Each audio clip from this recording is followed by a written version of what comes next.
இந்த வீடியோவை கடைசி வரைக்கும் பார்த்தீங்கன்னா நீங்கள் உங்கள் அப்பா அம்மாவை வேறு கண்ணில் பார்ப்பீங்க. சின்ன வயசில் நமக்கு சந்தோஷம் ரொம்ப எளிமையாக கிடச்சிச்சு. காலையில் ஸ்கூலுக்கு போகும்போது அம்மா கையால் லஞ்ச் பாக்ஸ், சாயங்காலம் அப்பா வர்ற சத்தம், இப்படியே லைஃப் போச்சு. நமக்கு கஷ்டம்னா என்னன்னு கூட தெரியாது. ஆனால் நமக்காக நம்ம அப்பா அம்மா ரொம்ப கஷ்டப்பட்டாங்க. நம்ம விளையாடுற நேரத்தில் நமக்காக அவங்க கனவுகள் கண்டாங்க. நம்ம வளர்ந்து பெரிய ஆளாக ஆனதுக்கப்புறம் கனவுகள் பெருசாச்சு, வீடு சின்னதாச்சு. நம்ம அப்பா அம்மாவை விட்டு நம்ம வெளியில் போகிறோம், வேலைக்கு போகிறோம். நகரத்தில் தான் நமக்கு வேலை இருக்குது, அங்கே தான் சந்தோஷம் இருக்குது அப்படி சொல்லி போகிறோம். ஆனால் அந்த நேரத்தில் நம்ம அப்பா அம்மாவோட சந்தோஷம் எல்லாம் கொஞ்சம் கொஞ்சமாக குறையுது. நம்ம அங்கே போனதுக்கப்புறம் நமக்கு சேலரி, ப்ரொமோஷன், இதுக்குள்ளேயே நம்ம வாழ்ந்துக்கிட்டு இருக்கோம். ஆனால் அங்கே நமக்காக நம்ம அப்பா அம்மா ரொம்ப ஏங்கிக்கிட்டு கஷ்டப்பட்டுக்கிட்டு இருக்காங்க. ஆனால் அதையெல்லாம் நம்ம புரிஞ்சுக்காம நம்ம எவ்வளோ சம்பாதிக்கலாம், அடுத்து என்ன பண்ணலாம், அந்த இதுலேயே தான் இருக்கோம். ஒரு நாள் அப்பா கால் பண்ணுறாங்க, ஆனால் நம்ம பிஸியாக இருக்கேன், அப்புறம் கால் பண்ணுறேன் அப்படின்னு சொல்லி வச்சிடுறோம். அந்த நிமிஷம் அவங்க எவ்வளோ கஷ்டப்படுவாங்கன்னு நமக்கு அப்போது தெரியறது இல்லை.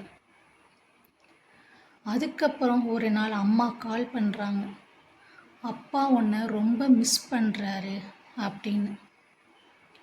அந்த ஒரு நொடி நமக்கு இந்த வேலையே வேணாம், நமக்கு நம்ம அப்பா அம்மா போதும் அப்படின்ற ஒரு நினப்பு வரும்.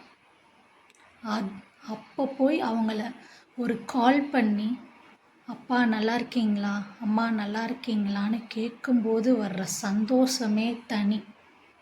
இது தாங்க வாழ்க்கையில் நமக்கு ரொம்ப சந்தோஷத்தை கொடுக்கறது. எனக்கு இந்த மாதிரி ஒரு நிகழ்வு நடந்தது. நானும் காலேஜ்லாம் முடிச்சுட்டு ஒரு டைம் நான் வேலைக்கு போகிறேன், வெளியூரில் போய் வேலை தேட போகிறேன், அங்கே போனால் தான் எனக்கு பெஸ்ட்டு சேல்ரி வரும் அப்படின்னு சொல்லி நான் கிளம்புறேன். எங்கள் அப்பா சொல்கிறாரு, இல்லை நீ வேணாம் இங்கே இருப்பா அப்படின்னு. இல்லைப்பா நான் வேலைக்கு போகணும், சம்பாதிக்கணும் அப்படின்னு சொல்லி நான் சொல்கிறேன். இல்லையா நீ இங்கே இரு, நான் உன்னை பார்த்துக்கிறேன், நானே உனக்கு சாப்பாடு போடுறேன், என்னை விட்டு போகாத அப்படின்னு எங்கள் அப்பா அழுகிறாரு. ஆனால் இல்லைப்பா நான் போயே ஆகணும் அப்படின்னு சொல்லி போயிட்டேன். போனதுக்கப்புறமும் என் அப்பா அடிக்கடி கால் பண்ணுவாங்க. கால் பண்ணி, மெர்சி நீ வந்துடுறியா, என்னால் இருக்க முடியல, நீ வா, நீ சம்பாதிக்கலாம் வேணாம், நானே உனக்கு வந்து சாப்பாடு போடுறேன், உன்னை நல்லா பார்த்துக்கிறேன், நீ வந்துடு அப்படின்னு எங்கள் அப்பா அடிக்கடி சொல்லியிருக்காங்க. ஆனால் இல்லைப்பா நான் வந்து அச்சீவ் பண்ணாமல் வரமாட்டேன் அப்படின்னு சொல்லி நிறைய டைம் பண்ணியிருக்கேன்.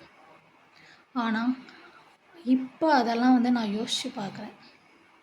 இப்போ வரைக்கும் நான் அதை வந்து உணர்ந்துக்கிட்டு தான் இருக்கேன். என் அப்பாவும் சரி என் அம்மாவும் என்னை எவ்வளோ மிஸ் பண்ணாங்கன்னு எனக்கு தெரியும். நீங்களும் இந்த மாதிரி இருக்கீங்களா?